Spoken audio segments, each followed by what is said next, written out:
pinag-uusapan at pinag-aaralan ay nauunawaan natin na lahat ho tayo ay binigyan ng Panginoong Diyos ng assignment. At kailangan po, whether we like it or not, kailangan magawa ho natin, matapos at maipasa natin ang ating assignment. Iba po ang assignment natin or our task, maaaring araw-araw, sa isang taon, o sa loob ng certain time na binibigay ng Panginoon, doon sa tinatawag na life purpose. Ibig sabihin po ng life purpose at ang kaibahan ng assignment, balikan lang ho natin ilang mga bagay, ang purpose ng buhay ay nakatutok sa mas malawak na kahulugan at kahalagahan ng pag-iral ng isang tao. Pag sinabing life purpose, ito yung dahilan bakit tayo nag-e-exist. Siguro bago tayo matapos dito sa The Assignment na series na ito, ay maunawaan din natin yung ating purpose galing sa Diyos. At isa talaga sa purpose natin is to give glory to God. Ang dahilan natin bakit tayo umiiral sa mundong ito ay para mabigyan natin ng kaluguran, ng kaluwalhatian ng ating Panginoong Diyos. At ang assignment naman, habang ang life assignment ay tumutukoy sa mga tiyak na gawain, tungkulin o responsibilidad na ginagawa ng isang tao sa paghakbang ng kanilang layunin sa buhay. So as you go on fulfilling your life purpose, meron kang mga tasks, may mga assignment kang dapat gawin. Ano ang ating life purpose? To give God's glory. At sa paghakbang mo, sa paggawa mo ng iyong life assignment, lalo namang naluluwalhati ang Panginoon. Amen. Ilang mga bagay po na truth about our assignment. Your assignment is not your decision, but your discovery. Ang ating mga assignment, hindi po tayo ang nagdidesisyon. Yung bang mga dapat mong gawin sa buhay, hindi ikaw magdidesisyon yan. Ito ay dapat mong matuklasan. Ang Panginoong Diyos ang nagdi-decide, tayo ang tumutuklas at gumagawa nito. Walang estudyante yung magsasabi sa kanyang guro, Ma'am o Sir, gusto kong assignment ay math kasi magaling ako sa math. Hindi, ang Diyos ang magbibigay, ang ating dakilang guro ang magbibigay. The Creator decides, the creation discovers. Products do not decide, manufacturers decide. Ang tagalikha, ang Creator ang nagdidesisyon kung para saan siya. Hindi kailanman magsasabi ang nilikha kung para saan siya. Nandiyan kayo? Nung nilikha ang mic, kasi solve ito sa problema upang mas malakas yung pagsasalita ng mga magsasalita. Hanggang dulo o hanggang ilang tao makakarinig. Kaya na-invento ang mic. It amplified the voice ng tagapagsalita. Okay? At nung na-invento ang mic, siya ang, hindi yung inventor nagsabi kung para saan siya, hindi yung mic ang nagsabi kung para saan siya. Tama? So ganun din po tayo. Sabi mo sa katabi mo, ang tungkulin mo at ang tungkulin ko, i-discover ang assignment. Sino rito ngayon, o tingin kayo lahat sa akin, ang na-discover na niya ang kanyang assignment kay Lord? Alam mo na ba? Sino rito? Ba't parang wala pa rin po? Sino rito alam niya may assignment siya kay Lord? Taas ang kamay. O halimbawa, bibigyan ko kayo ha, para yung band nalilito pa rin eh. Kung ikaw ay isang estudyante, lahat nga ng estudyante sumigaw ng amen. Ang iyong assignment to finish that study. No? Kung ikay high school, tapusin mo yung high school. Kung ikay college, matapos mo yung college na yan. And that is your assignment. Tama ba? Taas naman mga kamay ng mga mag-asawa. Taas ang kamay mga mag-asawa. May assignment tayo sa ating asawa. Tama? Mga lalaki, mahalin ang iyong mga asawang babae. Sabi ng Ephesians chapter 5, mga asawang babae, ito ang inyong assignment. Magpasakop kayo sa inyong mga asawang lalaki. At lahat ng mga lalaki magsabi ng Amen. Mga asawang lalaki, mahalin ng lubusan ng inyong mga asawang babae. Mga babae magsabi ng Amen. Kasi ang pagpapasakop, lagi ko po ito sinasabi, at matandaan ng lahat ng mag-asawa, hindi po hinihingi ang pagpapasakop ng walang pag-ibig. Kasi sabi ng Bible, mga asawang babae, pasakop kayo sa lahat ng bagay sa inyong mga asawang lalaki. Kung paano si Kristo ang ulo ng iglesia, ganun din naman ang mga asawang lalaki, ang ulo ng tahanan.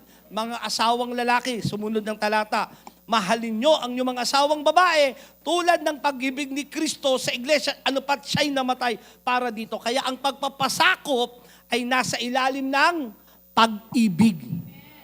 So may mga assignment tayo. Mga anak, sabi ng Bible, igalang ninyo ang inyong ama't ina. Assignment din ni Lord yun. Tama? So dapat tuklasin natin ano ba sinasabi ng Panginoon. And may mga pagkakataon, nakikinig po ba kayo?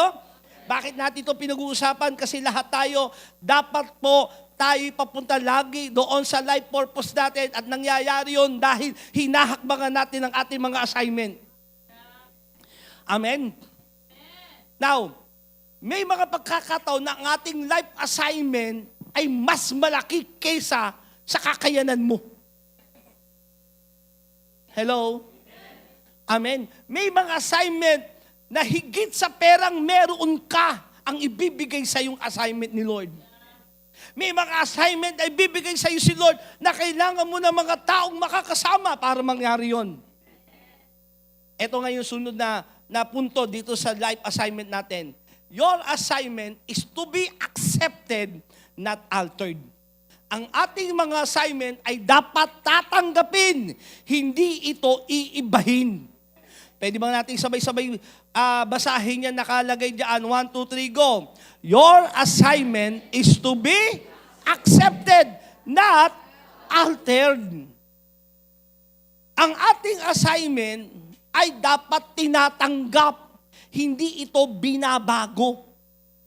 Don't be like Jonah. Huwag ho tayo maging tulad ni Jonah. Malinaw ang utos ng Panginoong Diyos kay Jonah. Basahin nun natin, Jonah chapter 1, verse 1 to 3. Now, the word of the Lord came to Jonah, son of Amittai, go to the great city of Nineveh and preach against it, because its wickedness has come up before me. But Jonah ran away from the Lord and headed for Tarshish. He went down to Joppa, where he found a ship bound for that port. After paying the fare, he went aboard and sailed for Tarshish to flee from the Lord. So malinaw ang utos ng Panginoong Diyos. Jonah, ito ang assignment mo ngayon. Pumunta ka sa bayan ng Nineveh sapagkat ang kanilang kasamaan ay abot na hanggang langit.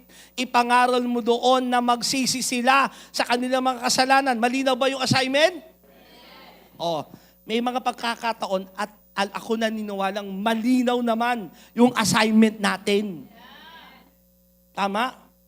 Malinaw naman. Halimbawa, mga asawang lalaki, magtrabaho kayo para sa inyong mga asawang, para sa inyong pamilya, para sa inyong asawa. Malinaw yung mga lalaki, tungkulin natin nagtatrabaho tayo.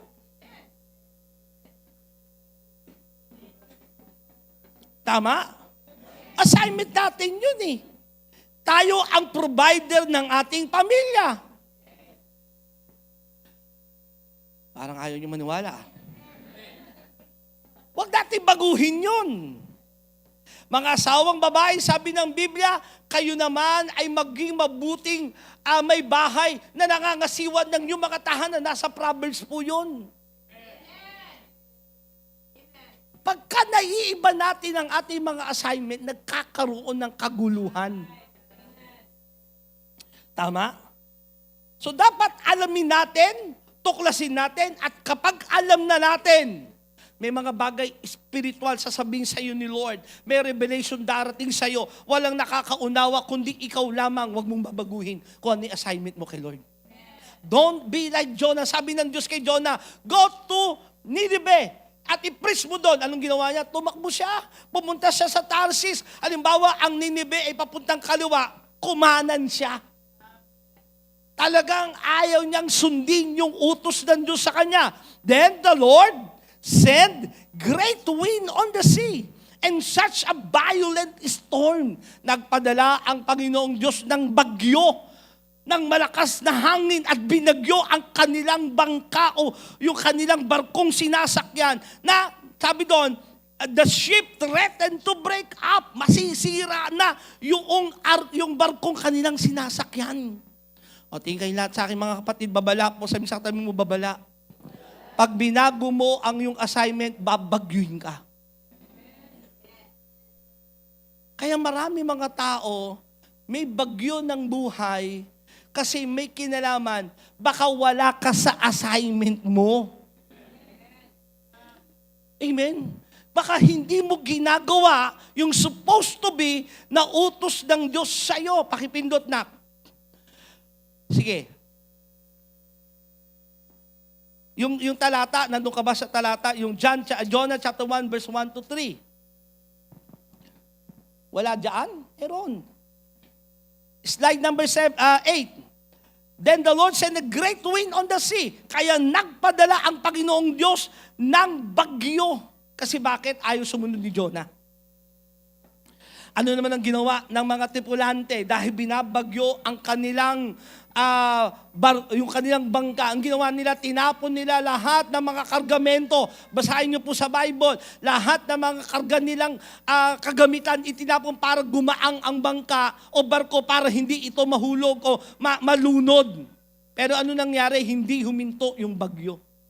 Ito nangyayari, kapag wala ka sa iyong assignment, may mga nasasayang. Hello? Sayang na panahon, sayang na lakas, sayang na mga bagay na blessing na dapat nawawala kasi you are not in your assignment. Hanggang sila yung nagpalabunutan, ang sabi ng Bible, para malaman nila kung ano yung dahilan ng kanilang bagyo. At natuklasan nilang si Jonah ang dahilan. Bakit Jonah wants to alter the assignment? And listen to me, you cannot afford the tragedies of an ignored assignment. Hindi mo kayang bayaran yung trahedya na pwedeng mangyari pag iniba mo yung assignment na binibigay sa iyo ng Panginoon. Anong ginawa ng mga tripulante nang malaman nilang si Jonah ang dahilan? Sabi ni Jonah, siya mismo nagsabi, ihagis niyo ako sa bangka, itapon niyo ako sa dagat para mahinto yung nangyayaring bagyo na yan. At nung inihagis si Jonah doon sa barko, ano nangyari? Pumayapa ang buong dagat. Listen to me, when you get the wrong people out of your life, the wrong things stop happening. Pag inialis mo na ang mga taong dahilan ng bagyo mo, saka lang tatahimik. Alam niyo ba, hindi lahat ng tao assignment natin. Sabi sa katabi mo, hindi lahat ng tao assignment mo. May mga tao lang talagang ibinibigay ang Diyos na para sa atin. Jonah is not supposed to be in that boat, in that ship. Hindi siya dapat nandoon. At dahil nandoon siya, may mga taong nadamay. At nung inialis siya, sakalang nanahimik ang barko. Kaya, tingin kayo na sa akin, ha? Kapag may mga inialis ka na sa buhay mo na mali, na pinang kagalingan talaga ng kaguluhan. Maling barkada, maling kaibigan, maling karelasyon. Listen to me ha, lalo mga kabataan, hindi namin dahil pinagtitripan lang ang inyong relasyon. O pinapakilaman namin masyado ang inyong personal na buhay. Hindi po concern lang kami sa inyo. Pag mali ang inyong naging karelasyon, hello? May trahedya talagang mangyayari. Kaya mamimili po tayo ng ating mga taong isasama sa buhay. Dapat sila'y kabilang sa assignment natin. Dahil kung hindi, at hindi sila dapat nasa sayo, yan ang magiging dahilan. Bakit may bagyo? Di ba may mga ganyan? Maling mga kumare.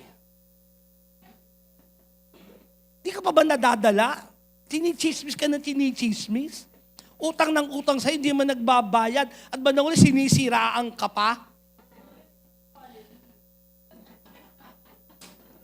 Hindi kasi po, inaabot ko pa siya. Ang tagal mo nang inaabot eh.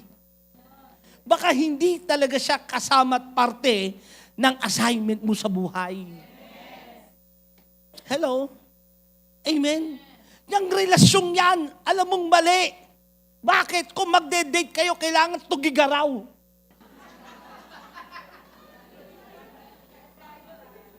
Para walang makakita. Alam niyong mali. Mali. Tugigaraw kayo nagde-date. Ang layo. Para wala lang makakita. Alam mo na agad mali. Oh, tama? Alam mo lang mali. Bakit? Hallelujah, hallelujah, hallelujah. Allergic ka pag hawakan yung cellphone mo eh. Alam mo nang mali.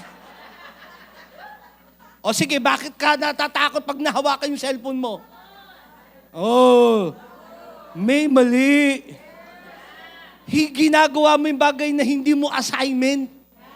Ang assignment mo, asawa mo, hindi yung si kapitbahay mo. O kung yung katrabaho mo. Hindi, nagiging gentleman lang ako. Depressed kasi siya eh. What? Wag kami. When you get the wrong people out of your life, the wrong things stop happening. Tama? Kaya mamili tayo. Baka kaya mayroong bagyo ng buhay sa pamilya kasi may maling kasama dyan. Hello? Kahit na pling-pling lang yan, mali pa rin. Ay, mahilig makipag-pling dyan. Hindi ka 16, hindi ka 18. Patanda ka na, hoy. Makipag-pling ka pa. Hindi, tinitignan ko lang kung meron pa akong asim eh. Maasim ka talaga. Amoy araw ka, hoy.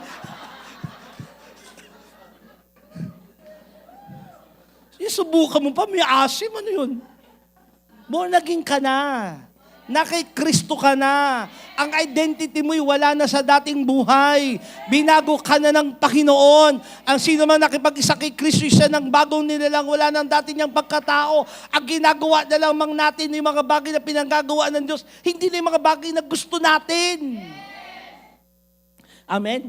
So, mamili ng mga taong makakasama. Baka maapektuhan. Kasi baka hindi assignment, ina-alter mo yung assignment mo.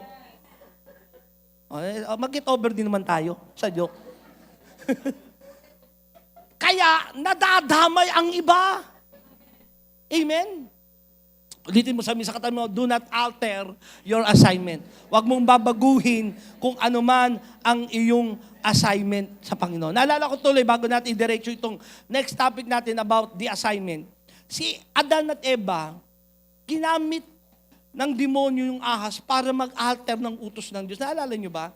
Sabi ng Diyos malinaw, Adan, Eva, assignment nyo, ha? Habang kayo nasa Eden, alagaan yung Eden, i-cultivate yung Eden, palawakin yung Eden. Di ba? Yun ang utos ng Diyos eh. And, yung punong nasa gitna, Adan, nagbibigay ng buhay, ng karunungan sa tama't mali. Bandang huli, tatawagin mansanas yan. Huwag mong kainin. Pero yung bunga nagbibigay ng karunungan sa tama't mali. Ano sabi ng ahas? Wag, di totoo yun. Hindi kayo, mamamatay. Kasi sa oras kayo naman, sabi ng Diyos, malinaw, mamamatay kayo. Pero sabi ng ahas, binago. Hindi kayo mamamatay. Bagkus, magiging Diyos kayo. Binago eh. Kaya kinain ni Eva at Adan, namatay sila. Dahil nakinig sila sa maling salita. Hello? Binago yung malinaw na instruction ng Diyos. Kaya pag may malinaw na instruction ng Diyos, yun ang tanggapin mo at gawin mo. Do not alter your assignment. Do not alter kung ano man pinagagawa at inuutos ng Diyos sa atin. Nandoon ang katagumpayan. May mga pagkakataon, minsan masakit, mahirap gawin ang pinagagawa ng Diyos. Gawin mo lang, totoo lang. Amen?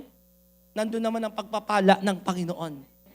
Amen. Ngayon, pag-uusapan naman natin sa Luke chapter 9, verse 1 to verse 11. Yung mga talata, nasa doon pala ako sa Bible na, Luke chapter 9, verse 1 to 11, na kung saan, nandito naman ang pag-uusapan natin topic dito sa the assignment, Jesus and my assignment. Okay? Sabay-sabay nga natin sabihin, Jesus and my assignment. Dito sa kwentong ito, huhugot tayo ng ilang mga truth about sa the assignment mismo ng Panginoong Hesus sa ating mga buhay. Unahin natin, dapat natin maunawaan, kung ikay Kristiyano, ang tingin mo yung katabi mo, Kristiyano ba yan? Born again ba yan? Amen. Bakit tayo naging born again? Paano tayo na born again? Hindi dahil pumasok tayo ng relihiyon. Born again tayo dahil nakipagrelasyon tayo sa Panginoong Diyos sa pamamagitan ng ating Panginoong Hesukristo. Siya ang namagitan sa atin, kaya nagkaroon tayo ng relasyon sa Diyos sa magitan ng Panginoong Hesus. Nanampalataya tayo sa ginawa ni Hesukristo sa krus ng Kalbaryo. Siya nagbayad ng ating mga kasalanan. Tinanggap natin yung kahabagan ng Diyos sa buhay natin. Kaya tayo born again dahil naranasan natin ng totoo ang Diyos. Amen? At sa lahat ng mga totoong Kristiyano, this is the point, meron tayong assignment sa Panginoong Hesus. Sabi sa tayo mo, may assignment ka. Yung iba kasi, sabi ng guro, ganito, okay, bago mag-uwian, susulat sa blackboard, assignment. Yung iba ginagawa, nakapikit, hindi tinatanggap yung assignment. Kaya umuwing hindi tinanggap yung assignment. Tama? Pero ngayon, malinaw, mga kapatid, bilang believers ni Kristo, we have an assignment. Hindi lang para sa pastor, hindi lang para sa mga ministers, at hindi rin po lagi sa loob, makinig, ng simbahan lamang ang ating assignment. If you are a single parent, you have an assignment from God. Pakipindot. Kung ikaw ay single mom, may assignment ka sa iyong mga anak. Hindi simple yun. Hindi madali yun. Amen? Single mom ka, assignment mo mga anak mo, walang katuwang, walang kasama, pero tinanggap mo assignment mo sila kay Lord ang mga anak mo. Sa mga estudyanteng, ikaw lamang ang Kristiyano sa inyong university o sa inyong section o doon sa inyong mga classmate. May mga born again nagsasabi pero nagko-compromise, pero ikaw tumatayong bilang liwanag sa inyong university. May assignment ka sa iyong university. Sa kumpanya, no? Marami mga pag-uusap doon na kung saan i-compromise sa mga bagay-bagay para kumita ang kumpanya, pero ikaw tumatayo sa katotohanan, ayon sa salita ng Diyos at ayon sa iyong pinaniniwala ang tama. Hello? Sa udyok ng Banal na Espiritu, may assignment ka sa inyong kumpanya. So my point is this, hindi lahat po, makinig, hindi po lagi sa loob lamang ng simbahan ng ating assignment. Your marketplace can be your assignment. Your community can be your assignment. Amen? Your company can be your assignment. At dito, sa Luke chapter 9, makikita natin paano ba nagbigay si Jesus ng assignment. At paano natin ito dapat tanggapin, makita yung kwentong ito, maganda po para yung lesson natin sa the assignment. Luke chapter 9, verse 1 to 2. One day, Jesus called. Sabihin, Jesus called. Tumawag si Jesus ng kanyang mga apostol, together with 12 disciples, and gave them power and authority to cast out all demons and to heal all diseases. Then He sent them out to tell everyone about the kingdom of God and to heal the sick. So dito sa talatang ito, makikita natin si Jesus ay nagbigay ng assignment sa kanyang 12 mga apostol. So there are three key ingredients of Jesus' assignment na maging sa panahon natin ay makikita nating applicable. Number 1, Jesus is the one who called them. Jesus is the one who called. Anong sabi ng malinaw ng Biblia? Hindi kayo ang pumili sa akin, kundi ako ang pumili sa inyo. Hindi tayo ang pumili sa Diyos. Sabi sa atin mo, hindi ikaw pumili sa Diyos. Upang walang magmalaki sa Kanya. Hindi mo pwede sabihin, Diyos, ako naman ang pumili sa iyo eh. Hindi mo naman ako pinili eh. Hello? Ang Diyos ang pumili sa atin. Siya ang tumawag sa atin. Kilala ka niya sa iyong pangalan, alam niya ang iyong nakaraan, alam niya ang iyong kahinaan. He called us. And then, sabi ng Bible, He gave them power and authority to cast out all demons and to heal all diseases. Ito maganda. Hindi pa man malinaw ang assignment. bibigyan ka na niya ng kapangyarihan.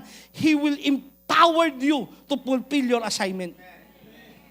Nang tinawag niya ang mga apostol, ang sabing sumunod, and He empowered them. Hindi pa niya sinusugo.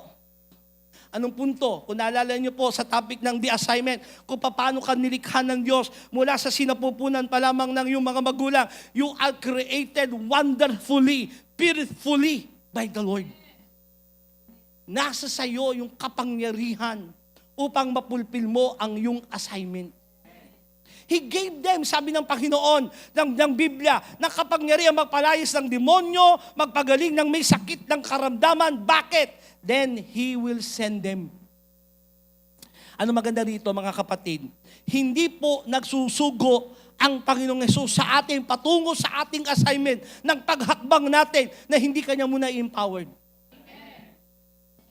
Kaya sa mga manggagawa, mga nagmimisyon, sa mga gumagampan ng kanilang tungkuling ibinigay ng Panginoong Hesus sa kanila, kaya mo yan. Dahil in-empowered ka na ng Panginoong Diyos. Hello? He is the one who did the sending. Kaya ano po, resist the urge to send yourself. Pwede ba natin sabay-sabay basahin yan? Yung resist the urge, 1, 2, 3, go.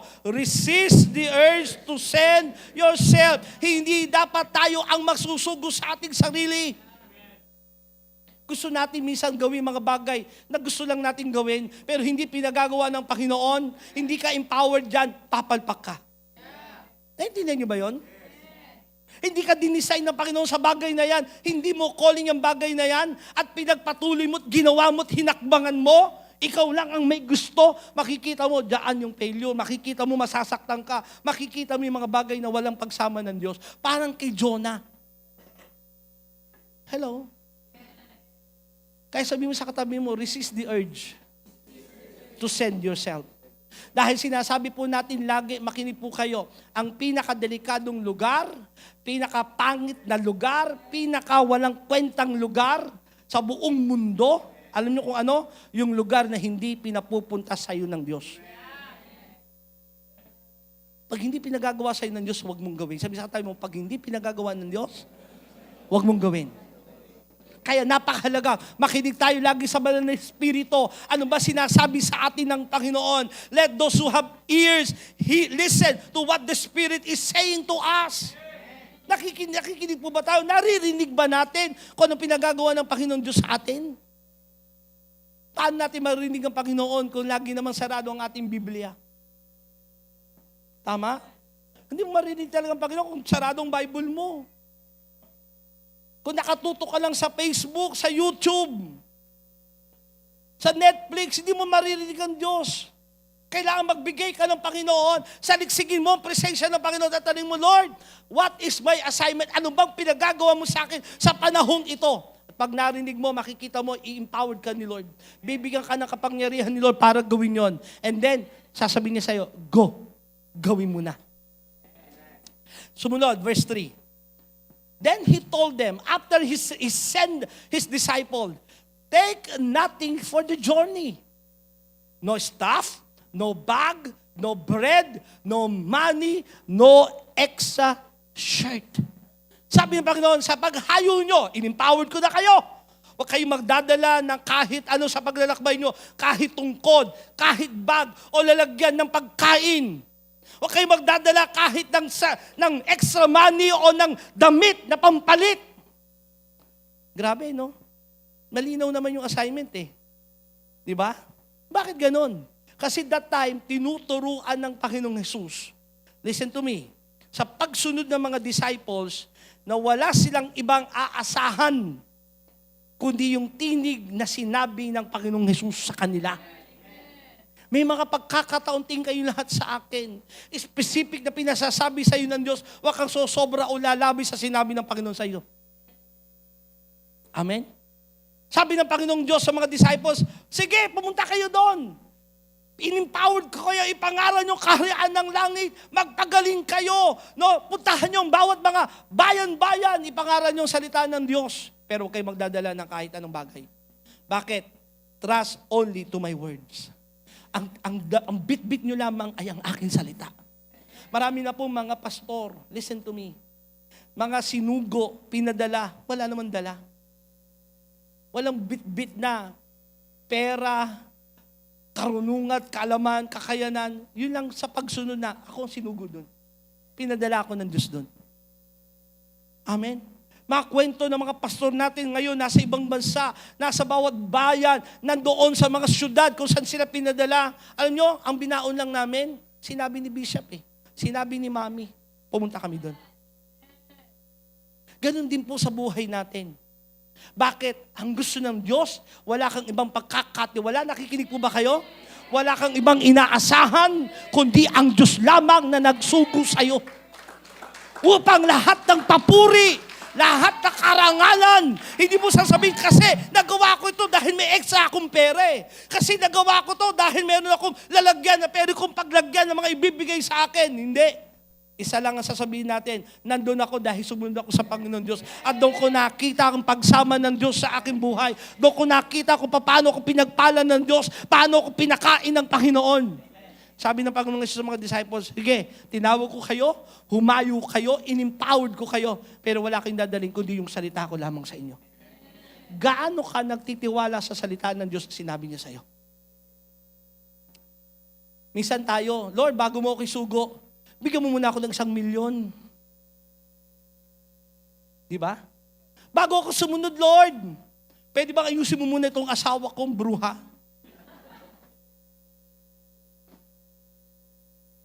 Madalas tayong makipag-deal sa Panginoon bago tayo sumunod.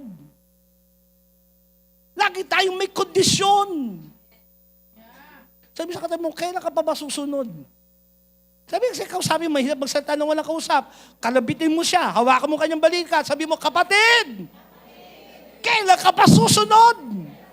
Marami kang kondisyong hinihingi. Hello? Dapat matagal ka nang naisugo. Dapat matagal ka nang nangangaral. Dapat matagal mo nang naitayo yung negosyong yan. Kaya lang marami kang kondisyon.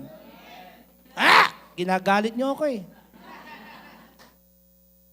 Totoo naman, di ba? Maraming ganyan. Sabi ng Panginoon, go! Pero wala kayong dadaling ibang bagay. Kundi yung salita ko lang, naniniwala ba kayo? Amen. Sabi nga ng Salmo, Kapitulo 20, versikulo 7, some trust in chariots and some in horses, but we trust in the name of the Lord our God. Ang iba, ang tiwala nila nandoon sa kanilang mga kapangyarihan, mga pwedeng magpanalo sa kanila. Pero kanina tayo nagtitiwala sa Diyos. Yung nagsugo sa atin, yung tumawag sa atin, yung pumili sa atin. Ang kailangan mo gawin, in-empowered ka na niya. Sabi sa katabi mo, gawin mo lang. In-empowered ka na niya eh. Binigyan ka na ng kapangyarihan ng Diyos. Magagawa mo yung assignment mo. Parang wala po akong kausap ngayon. Amen ba? Luke chapter 9, verse 6 and verse 10. So they set out and went from village to village, proclaiming the good news and healing people everywhere. So sabi rito, bayan-bayan, village sa village, nangaral sila, walang dalang bitbitin, pagkain, inumin, eksang pagkain, makakita man sila ng tinapay, wala tayong dalang pera, kahit gusto natin, wag mo na. Ang sabi po ng Bible, mula umaga at magdamag nilang ginawa yung kanilang assignment. And verse 10, when the apostles returned, they reported to Jesus what they had done. Listen to me mga kapatid, whether you like it or not, isang araw mananagot ka sa assignment mo sa Diyos. Dumating na yung oras ng pagsusulit ng mga apostol. Ginawa nilang kanilang tungkulin, iniutos sa kanila, wala silang bitbit na anumang bag, damit, eksang pera, wala silang dala kundi yung sinabi ng Panginoon. At ito na, bumalik sila para mag-report. Bakit? Yung assignment mo, kailangan mo yang ibalik, ipasa uli kung nagawa mo. Walang teacher magbibigay ng assignment at after ng sinabi niya, wala na, hindi, okay lang yan, wala na. Walang pagsusuli sa assignment. Walang kwenta yung assignment na yon. Sabi sa katabi mo, isang araw, magsusulit ka sa Diyos. Magsusulit tayo sa Kanya. yung assignment na binigay sa iyo ng Panginoon? Nagtiwala ka ba sa iniutos sa iyo ng Diyos? Naniwala ka ba sa sinabi niya sa iyo? Hinakbangan mo ba? Tinapos mo ba? Sasabi mo, Lord, ito na po yung aking report sa assignment ko. Dumating na yung oras. The apostles return and they need to give report. Alam niyo po, tayo mga Kristiyano, listen to this. Kasama sa ating fundamental of faith, yung tinatawag na Bema judgment. There are two kinds of judgment in the last days. The white throne judgment, kung saan lahat ng lahi, lahat ng tao ay haharap doon sa hukuman ng Diyos at mananagot ang lahat ng ginawa ng tao.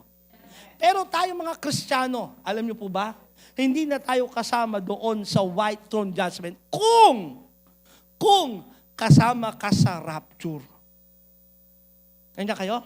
Bagkos ang haharapin na mga na-rapture doon sa pagbabalik ng ating Panginoong Hesus, yung tinatawag na judgment seat of Christ or Bema judgment. Na ang sabi ng Bible, basahin po natin, 2 Corinthians chapter 5 verse 10, for we must all stand before Christ to be judged. Ang hahatol sa atin ay si Kristo. We will each receive whatever we deserve for the good or evil we have done in this earthly body. Tatanggap tayo ng gantimpala sa ating mga ginawa, mabuti man o masama, habang tayo nabubuhay sa mundong ito. Nakikinig kayo? So anong ibig sabihin nito? Kaya nga tayo naglilingkod. Hindi tayo naglilingkod, tingin lahat sa akin na dapat maging malinaw sa inyong mga puso ang mga salitang bibitawan kong mga darating. Hindi ka naglilingkod para maligtas. Hindi mo binabayaran ang iyong kaligtasan. May nagbayad na, buo niyang binayaran ng ating Panginoong Hesus ang ating kaligtasan. Kaya tayo naglilingkod kasi isang araw, nandiyan kayo, kasama tayong maghahari kasama si Kristo sa 1,000 taon na kanyang pamamahala. Nandiyan kayo? Kaya tayo gumagawa ngayon na naglilingkod. Kasi alam natin, lahat ng ating ginawa, pananagutan natin sa Diyos. Pero kaligtasan, hindi na eh. May nagbayad na yan eh. At pagdating ng bagong langit at ang bagong lupa, wala na dong mga tungkulin, wala na. Ang tungkulin na lang natin, parating, yung 1,000 taon. Kaya sabi sa katayo mo, pagbutihin mo pa yung ginagawa mo. Kung ikay inassign ni Lord na maging tagapangaral, mangharal ka. Kung inassign ka ng Diyos na ikay tagapagbigay, magbigay ka ng masagana. Kung inassign ka ng Diyos na mamahala ka ng buong puso. Ano man ang iyong assignment. Kasi bakit? Lahat tayo ay mananagot kay Kristo. Isang araw pagharap mo sa Kanya, pagsusulit mo eh. Yun ang nakakatakot. Magsusulit ka. Dadaan sa apoy lahat ng iyong ginawa. Ito ba yari sa ginto? O yari lang ba yan sa kahoy? Sa dayami, mabilis masusunog yan. Pero kung yari sa ginto, totoo ang iyong naging puso. Kaya alam niyo po, tingay lahat sa akin. Hindi po mahalaga talaga ang tungkulin o yung taas ng katungkulan eh. Pinakamahalaga, alam niyo, katapatan. Sabi sa katabi mo, katapatan daw. Kasi isang araw, haharap tayo kung naging tapat ba tayo sa ating mga assignment. So the apostles returned to Jesus. They reported yung kanilang ginawa. Sabi po, actually, pag binasa natin, may tinatawag pong synoptic gospel. Pag sinabing synoptic gospel, the 4 gospel na sumulat, si Matthew, Mark, Luke, and John, may mga kwentong sabay-sabay nilang naisulat. Pero iba-ibang view, iba-ibang perspective na naisulat. Itong Luke chapter 9 na ito, isinulat din ito ni Mateo. Sinulat din ito ni Marcos. Sa Mark chapter 6, naisulat niya mismo yung kwentong ito. Nandiyan kayo? Para magkaroon lang tayo ng ibang view, paano nakita ng mga apostol yung kanilang nasaksihan na mga iniutos ng Panginoon sa kanila. Verse 10, when the apostles returned, they reported to Jesus what they had done. Bakit ko binanggit yun? Kasi kung babalikan nyo yung Mark chapter 6, nagbalikan sila, sabi nila, Panginoong Hesus, grabe yung nangyari. Nagpalayas kami ng demonyo sa pangalan mo. Naglayasan ng mga demonyo, nagpagaling kami ng mga may sakit. Ano sabi ni Hesus? Magala kayo sapagkat ang inyong pangalan ay nakasulat sa aklat ng buhay na nasa langit. Sa Mark chapter 6, sila pinadala yung 72. Sa kwento ni Luke, ang ipinadala yung mga apostles. Whether kung saan man doon, ang kwento hindi po yung eksakto kasi depende sa paano nagsulat ng mga gospel. Kaya huwag kayo malilito. Bakit magkaiba yung kwento ni Mateo? Magkaiba yung kwento ni Luke? Synoptic gospel po ang tawag doon. Hindi ho sila nagkokontrahan, kundi iba lang yung perspective na binibigyan nila ng punto sa kanilang ginagawang pagsusulat. Then, he took them. Ito, tingin kayo lahat sa akin. Nang bumalik ang mga apostol at nag-report, nagsabi sila, grabe nangyari. Daming gumaling. Ipinuntahan namin bayan sa bayan, village. Grabe yung himala. Maaring pagod na pagod sila, wala silang dalang pagkain. Hindi sila pwedeng bumili. Pawis na pawis sila maaari. Pagod na pagod sa paglalakbay at pagsunod. At nung bumalik sila, ano sabi ni Jesus sa kanila? Then, He took them with Him. Totoo po, listen to me. Bago ko ibaba itong puntong ito, nakakapagod talaga minsan ang sumunod. Nakakapagod talaga ang assignment para tapusin. Sino nga minsan nakakapagod? Lalo kung assignment mo, tao, nakakapagod. Ang tao. Oo, nakakapagod talaga. Pag may 10 kang membro, may 10 membro kang pinapakisamahan, iba-iba ang topak ng mga yan. Meron dyan, matampo, hindi mo lang makamayan. Meron dyan, kailangan papansin mo lagi. Siya lang kailangan mong kausapin. Iba-iba topak ng mga yan. Nakakapagod talaga, di ba mga magulang? Assignment nyo mga anak nyo, minsan nakakapagod din ang mga anak. Pag sasabihan mo, hindi maintindihan, magagalit pa sa'yo. Papaliwanagin mo, lalong lalalim yung galit niya sa'yo. Hindi mo minsan maitimpla kung paano mo siya abutin. Nakakapagod talaga. Sino nga amin minsan nakapapagod din? Bilang tao, napapagod tayo sa pagsunod. Nakapagod mga lalaki, magtatabaho ka mula umaga hanggang gabi, bunta ka sa trabaho mo. Iba-iba mga trabaho ng mga lalaki. Maaaring iba ay physical ang gamit mong lakas para sa trabaho. Yung iba naman mental sa pagtatrabaho. Pag uwi mo, exhausted ka na. Haharapin mo pa yung mismo nakasibangot. Nakaganyan ng kamay. At pag may bawas, baliktarin mo na yung krus. May mangyayaring hindi maganda. Nakakapagod, di ba?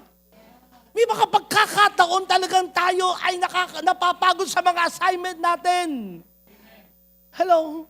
Nakakapagod minsan na, mga may J-group, tatawagan mo, i-message mo, magkikita tayo ngayon. Meron tayong J-group. Ang daming dahilan. Oo, mamaya-maya, mag-reply. Ay, sorry ate. O kuya, kasi meron pa pala akong tatapusin. Di ba, minsan nakakapagod, sila na nga inaabot. Sila na nga tinuturuan tungkol sa Diyos. Sila pa yung maaarte. Tama? Hello? Nakakapagod, minsan ikaw yung gumawa, ikaw ang nagtrabaho, iba ang tumanggap ng palakpak. Iba ang pinarangalan. Parang akong gumawa nun, bakit siya ang sinabihan na magaling? Tama? Hello? Sa pagsunod natin sa Diyos, may time talaga bilang tao, physical, damdamin, emosyon, napapagod tayo. But listen to me. The cure of our exhaustion is intimacy with Jesus. Ano sabi ni Jesus? Pagod kayo. Pagbalik ng mga apostol, Panginoon, grabe nangyari. Dami namin ginawa, pero pagod kami. Hindi mo kami pinadala ng pagkain. Hindi mo kami pinadala ng bag. Hindi mo kami pinadala ng sarilang bagong damit o ano mang bibit-bitin namin. Eto na kami. Tapos na yung assignment namin. Ano sabi ni Jesus? Hindi niya sinabi, sige, magpahinga kayo. Sige, matulog muna kayo. Hindi, sige, kumain muna kayo. Hindi, sabi ni Jesus, sumama kayo sa akin. Why? The cure of our exhaustion. Mga kapatid, totoo, napapagod tayo. Pero oo, sige, minsan kailangan mo magbakasyon. Magpunta ng Boracay, okay lang. Manood ng Netflix, okay lang. Pero wag mong kalilimutan, ang sagot ng ating kapaguran, ng ating mga espiritu ay walang iba, kundi yung presensya ng ating Panginoong Jesus. Kung pagod ka man sa pagsunod, kung pagod ka man sa paggawa at paglilingkod, ang sagot lagi, walang iba, kundi presensya ng ating Panginoong Jesus. Nadadaman niyo ba ang presensya ng Panginoon? I feel the presence of the Lord right now. Pinapaalalahanan ka ng Panginoon. Marami napapagod sa pagsunod. Minsan oo lang tayo ng oo, kahit minsan di natin naiintindihan bakit ka oo, pero alam mo na kailangan kang sumunod. Gagawin mo yung tungkulin mo, babalik at mag-report, wala man lang palakpak, wala man lang tapik, wala man lang magsasabi sa'yo, ganda ng iyong ginawa. Mapapagod ka. But listen to me, the cure of our exhaustion is our intimacy with Jesus. Walang ibang kapalit ng ating kapaguran. Kundi balik lang tayo, upo lang tayo, tumabi tayo sa presensya ng ating Panginoong Jesus. Sapagkat siya mismo ang may sabi, Matthew 11 verse 28, "Come to me, all you are weary and burdened, and I will give you rest." Ang kapahingahan natin walang iba, kundi ang presensya ng Panginoong Jesus. Totoo, nakakapagod. Tingin mo yung katabi mo, mukhang pagod na, di ba?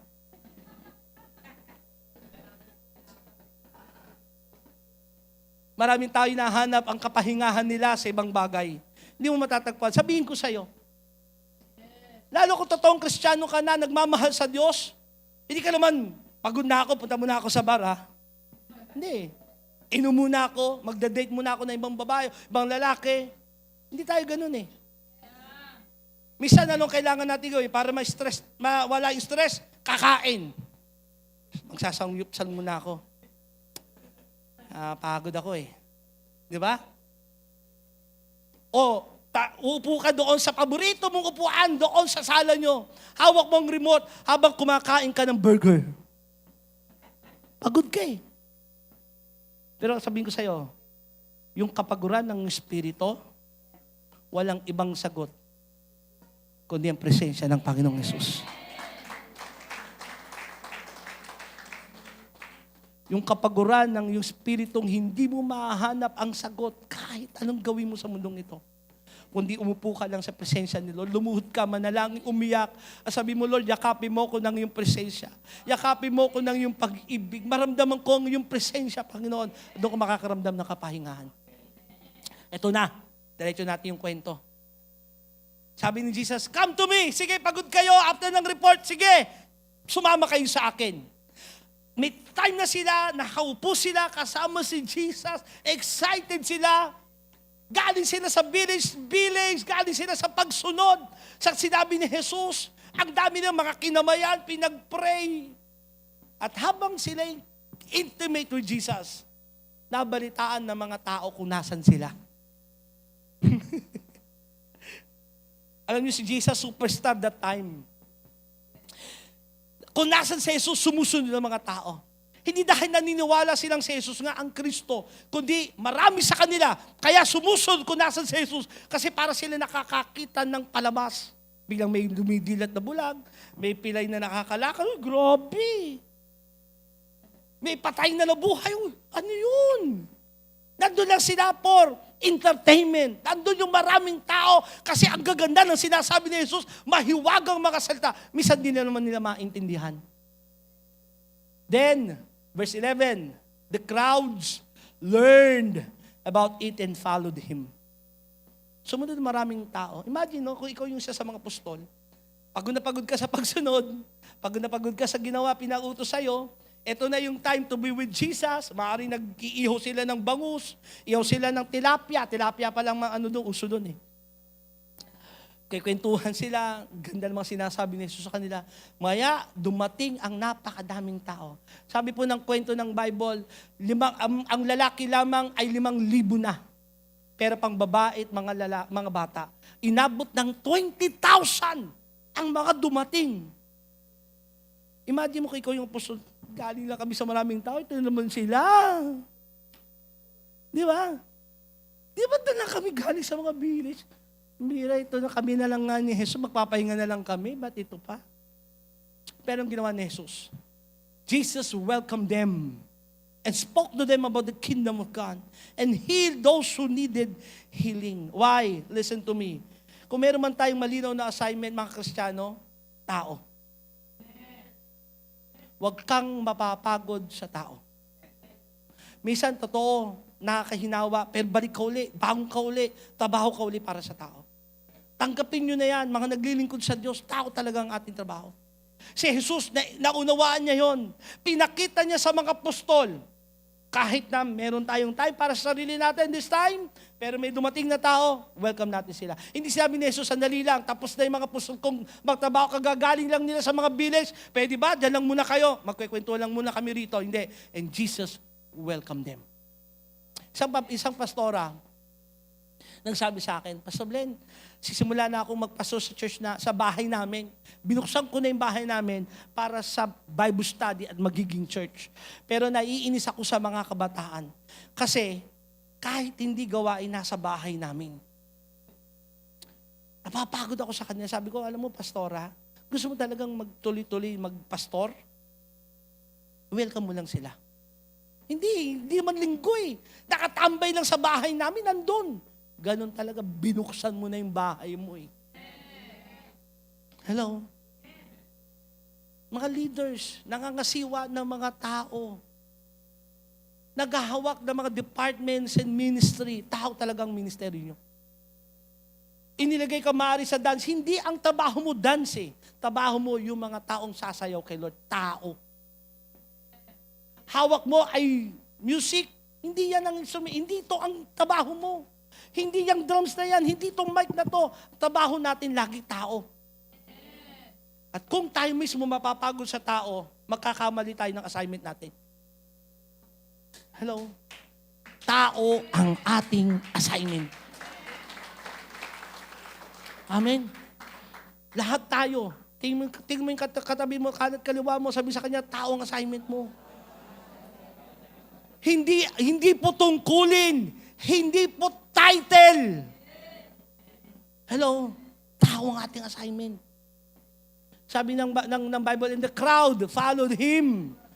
But Jesus welcomed them. Ano nang ginawa? Wala magawa mga apostol. Welcome ni Jesus eh. And then Jesus preached to them. Mula umaga hanggang gabi, magdamag, nagtrabaho mga apostol. At nang umaga na, dumating ang mga tao, inabot ng tanghali sa pangangaral ni Jesus sa mga tao. Lumapit ang mga apostol sa Panginoong Jesus. At ang sabi ng mga apostol, Panginoon, tanghali na po. Verse 12, late in the afternoon, the 12 apostles came to him and said, Jesus, send the crowd away. Di ba madalas yun ang prayer natin? Yan ang sinasabi natin. Pagod na ako sa tao, kagagaling ko lang, yan na naman sila. Pwede ba, Lord, send them away? Kung yan assignment mo, yung taong yan, tanggapin mo. You cannot send them away. Amen? Yan, minsan ang ating sinasabi sa Panginoon, minsan pinapray pa nga natin, Lord, pwede po ba, Panginoon, send this problem away? Pero hindi naiintindihan ng mga apostol na yung crowd na yon na tinitignan nilang problema ang panggagalingan ng himala. Minsan kung ano yung pinaalis mo sa buhay mo, kung sino yung ayaw mo, na assignment mo pala kay Lord. Malinaw, assignment mo siya, ha? Yung palang panggagalingan ng iyong himala. The things we sometimes want to lose are things that can be miraculized. Sa Tagalog ganito, ang mga bagay na gusto nating minsang mawala ay mga bagay na pwedeng panggalingan ng himala. Sabay-sabay nga natin basahin ulit. 1, 2, 3, go. Ang mga bagay na gusto nating minsang mawala ay mga bagay na pwedeng panggalingan ng himala. Buksan mo yung puso. Buksan mo yung isipan. Maring nagsasawa ka na sa Kanya. Nangihinawa ka na sa mga taong yan. Pero yung pala, yung panggagalingan ng blessing mo. Yung pala panggagalingan ng himala mo. Hello? Jesus, galing kami sa mga village, nag-preach kami, dami namin hinarap mga tao. Tanghali na, gutom na sila. Pauwi mo na, baka nahihilo na yung mga yan. Ano sabi ni Jesus? Because Jesus is full of compassion and burden sa tao. Binigyan sila ng assignment. Gusto niyong paalisin sila? No. He replied, you give them something to eat. Bigyan mo sila ng pagkain. Akala siguro iniisip mga disciples, sasangayon sila si Jesus sa sinabi nila. Pero hindi. Tinuturuan sila sa kanilang assignment ni Lord. Hindi nila na-gets, kaya pala sila pinadala sa mga villages. Kaya pala sila nagpagaling, nagpalayo sa mga demonyo, hindi para maipakita kung ano yung kapangyarihang meron sa kanila, kundi maipakita sa mga apostol, ang totoong assignment nila ay ang tao. Nandiyan kayo? Sabi ng mga apostol, send them away. No! Give them something to eat. Verse 13, then the disciples answered, we have only 5 loaves of bread and 2 fish, unless we go. Panginoon, meron lang kami dito ngayon, galing pa sa bata, inagaw ni Simon, 5 tinapay, 2 isda. Hindi sasapat ito unless we go. Hindi na sila nagpe-pray na, Lord, send the crowd away. Kundi sila, eto na, kung di kayang umalis ng mga crowd na yan, kami aalis. Kung ayaw mo silang paalisin, Jesus, ako ang aalis. Naintindihan nyo? Ha? Di ba ganyan tayo? Mag-react? Sa assignment natin minsan kay Lord. Dahil pinayagan ni Lord, wala kang magawa. Talagang wala na eh. Asawa mo na yan eh. Pinakasalan mo eh. Tama? Eh hindi kayo makasundo. Hindi ka naman pwedeng iwasan o iwanan. Kaya Lord, mag-a-abroad na lang ako para makaiwas ako sa Kanya. Hindi dahil sa gusto mo ng trabaho eh. Kundi gusto mong iwasan yung problema mo. Parang wala akong kausap ngayon. Di ba? Minsan mali tayo eh. Tama? Paano natin hinaharap yung ating assignment? Sabi ni Jesus, pakainin nyo yung mga taong yan. Gusto nyo umalis? Hindi, assignment nyo, pakainin sila. Eh Jesus, 5 tinapay, 2 isda lang. Paano papakainin? Kundi alis na lang kami. Kaya naman sila alis kasi sabi nila, bibili kami doon ng pagkain, bibili kami doon ng mga tinapay para mapakain. Ibig sabihin, ganito, listen to me, nakalimutan nila yung unang bahagi ng kwento. Jesus already empowered them. Sometimes we see ourselves kulang tayo. Hindi tayo sapat. I'm not enough, Lord. Kulang ako. Pakipindot. Lord, kaya ko ba? Nakakapagod ang tao. Nakakapagod yung pinagagawa mo. Unless I will go. Baka kailangan ko pa ng training. Baka kailangan ko pa may makausap. Baka kailangan mga 10 pastor na maglilihan sa akin. Hindi ka ipapadala ng Panginoon na hindi ka niya in-empowered. Sabi ng mga apostol, lalabas kami para bumili. 5 tinapay, 2 isda, hindi sapat, Lord. Tingin natin lagi kung anong meron tayo, hindi sapat. Totoo, minsan tingin natin, hindi ako sapat eh. Kulang ako. Dumarating din sa time, ako man mismo, inaamin ko po. May mga assignment akong alam kong dapat kong gawin. And then I see myself na, Lord, baka kulang pa ako, kailangan ko pang pag-aral, kailangan ko pang gawin ito. Tama naman yun. Tama, kailangan matuto pa tayo. Pero wag mong kalilimutan, hindi ka bibigyan ng assignment ni Lord na hindi ka niya muna in-empowered. Wag mong sabihin, hindi ka sapat. Hindi ka bibigyan ng Panginoon ng hindi mo makakayanan. Luke 9:13, we have only 5 loaves of bread and 2 fish. Ito lang ang meron kami, Lord. 5 tinapay, 2 isda. Ano magagawa to? 5,000 lalaki, pero pa bata at mga matatanda. Pagbibilangin sabi, 20,000 na tao. Paano mangyayaring sapat ang 5 tinapay, 2 isda? Paano mangyayari, Lord? Paano ko kakayanin pakainin ng 5 mga anak ko? Trabaho ko ito lang.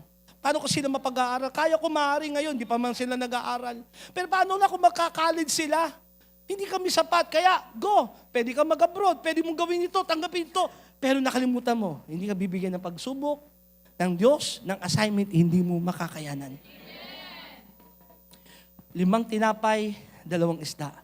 At ang pinakamagandang nangyari sa mga apostol, ibinigay nila sa kamay ng Panginoong Hesus. Kung ano yung meron sila, ibinigay sa kamay ng Panginoong Hesus. Luke chapter 9 verse 16, taking the 5 loaves and the fish, kinuha ni Hesus, looking up the heaven, ibinigay ng mga apostol ang 2 tinapay, 5 tinapay, 2 isa sa kamay ng Panginoong Hesus. Yung kamay ni Hesus na ito, in the beginning was the Word, and the Word was with God, and the Word was God. Ang kamay ni Jesus na ito ay makapangyarihan. Sa simula pa yung Diyos na siya. Sa kanyang kamay, nalikhang lahat ng bagay. Sinukat ang buong kalawakan ng kanyang dangkal. At nang ibinigay sa kamay ni Jesus na makapangyarihan sa lahat, yung hindi sapat ay sumobra. Wow! I hope you're getting this right now. Yung bagay na tingin mo hindi sapat, kulang, bigay mo sa kamay ng Panginoon. Yung tingin mo, Lord, paano ko magagawa ito? Ito lang pinag-aralan ko. Ito lang kami. Ito lang ang alam namin. Bigay mo sa kamay ni Lord. At nung ibinigay sa kamay ng Panginoong Jesus, Jesus looked up in the heaven, He gave thanks and broke them. Then He gave to the disciples to distribute to the people. At ibinigay sa kamay ni Jesus, ulitin ko, give what you have to the hand of Jesus. Pakipindot. Sabi mo sa katabi mo, give what you have. Ano man ang meron ka, bigay mo sa kamay ni Jesus. Kasi kamay ni Jesus ay sapat na makapangyarihan para kung anong meron ka, makikita mo yung himala ng Diyos. Hello? Do not trust to chariots, sa horses, huwag kang magtitiwala sa ibang lakas, sa ibang kakayanan. Kaya pala sinabi ni Jesus, huwag kayong magbibitbit. From the simula pa lang. Huwag kayong magbibitbit ng damit, ng pagkain ng damit. Yung utos ko lang, kasi in-empowered ko na kayo. Tuloy-tuloy pala yung kwentong ito sa assignment pa rin nila. Connected pa rin. Hello? Maaari pumasa ka sa isang assignment, may darating namang isang assignment. At karugtong yun ng iyong assignment na nangyari para makita mo kung anong gustong gawin sa iyo ng Panginoon. Nang ibinigay sa kamay ng Panginoong Hesus, nagpasalamat sa Ama, ibinigay sa mga apostol. At hawak nila yung tinapay, isdang pinutol-putol ni Jesus, dinistribute nila. Merong sa 500, merong sa 100, merong tig-50 mga tao, binibigay. Nagugulat sila habang binabatot, ibinibigay nila sa mga kamay ng mga taong nakapila, mga taong kanilang pinupuntahan. Hindi nauubos yung tinapay at isdang hawak nila. Hindi nila kayang maunawaan paano nangyayari bawat pag-abot nila. Biglang dumadami na naman. Pagbigay, lakihan ko kaya. Nilakihan pagbigay, meron na naman. Sila mismo hindi kayang kumputin ng utak at isip nila anong nangyayari. Hello? Alam niyo, pag gumawa ang himala ang Diyos dahil pinagkatiwalaan mo siya sa anong meron ka, hindi mo kayang isipin, hindi mo kayang maunawaan ang kayang gawin sa iyo ng Diyos. Makikita mong himala ng Panginoon. Maaaring hindi ka sapat para sa iyong asawa. Lahat na ginawa mo. Kinausap mong nakahiga, kinausap mong nakatayo, kinausap mong nakaupo kayo, kumakain, lahat na. Nakatiwad, nakatayo, lahat na ginawa mo eh. Gawin mo naman, bigyan mo kay Lord. Hindi mo kayang baguhin ang iyong kumpanya. Negosyong pinagkatiwala sa iyo ng Panginoon, bigyan mo kay Lord. Doon makikita yung himala ng Diyos sa buhay mo. Bawat pag-abot ng mga apostol. At ang sabi ng Bible sa munod na talata, they all ate and were satisfied. Sabay-sabay nga natin sabihin, 1, 2, 3, go. They all ate and were satisfied. Nabusog ang lahat ng pinag-abutan nila ng pagkain ng tinapay. Bakit? Si Jesus ay sapat na. Listen to me, yung tinapay na pinagbiyak-biyak ay ang katawan ng Panginoong Jesus. Sumisimbolo ng katawan ng Panginoong Jesus. Ibinigay sa mga disciples at yun ang ipinamahagi ng mga disciples. Bakit? Anuman ang pagbabahagi natin tungkol kay Jesus ay laging sapat at sosobra pa. Amen? Hindi kailanman magkukulang ang Panginoong Diyos sa atin. Paglingkuran mo siya, hindi siya magkukulang sa'yo. Ipangaral mo kanyang salita, hindi siya magkukulang sa'yo. Ibahin niya ang lingkod niya sa hindi niya lingkod. Ibinahagi, sumobra pa. Ang sabi ng Bible, Luke chapter 9 verse 17, and the disciples pick up 12 basketfuls of broken pieces that were left over. Sumobra pa ng 12 basket, tigi-isa bawat apostol. Palapakan natin ang Panginoon. Paano mo kukumputin? 5 tinapay, 2 isda. So sobra ng 12 basket. Kung isipin mo, imposible.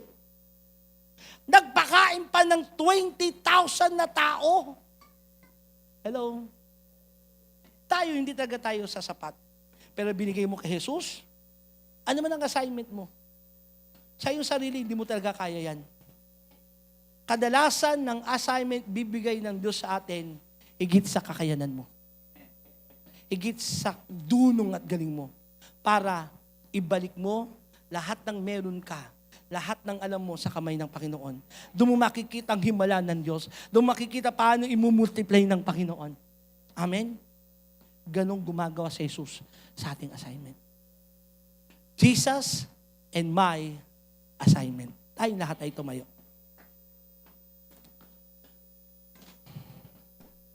Ang sarap magbigay ng assignment si Jesus.